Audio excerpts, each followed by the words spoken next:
Hai semua. Terima kasih sebab sudi menonton channel ni. Sekarang kita dekat kampung. Cantik sangat kan? Cantik sangat pemandangan awan, pemandangan sawah padi. This is the viewing of village.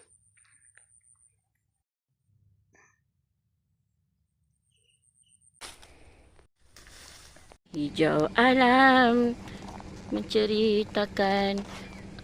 Ada ke lagu macam tu? Hantamlah.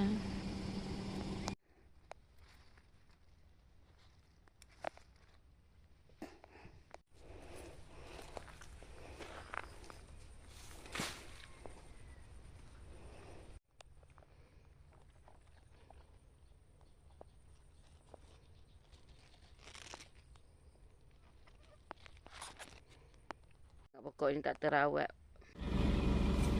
Tak pergi ke sana pula dah. Jangan ada tahu. Tak boleh.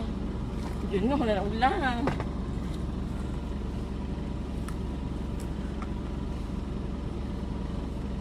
Ni orang kuat ni angkat nyok.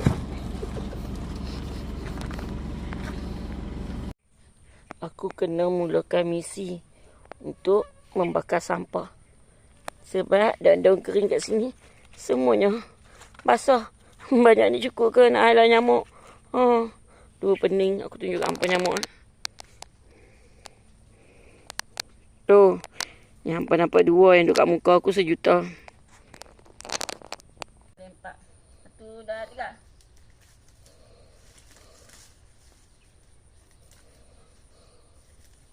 Oh, ada pokok cabai tadi.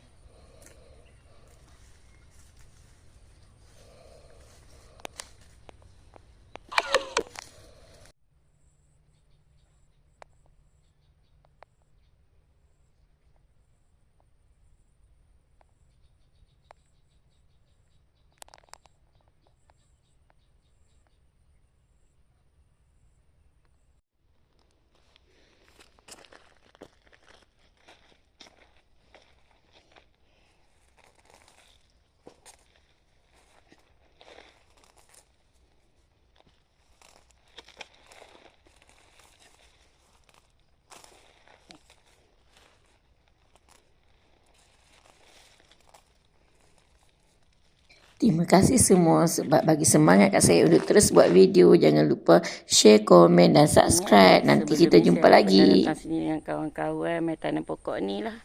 Dah ada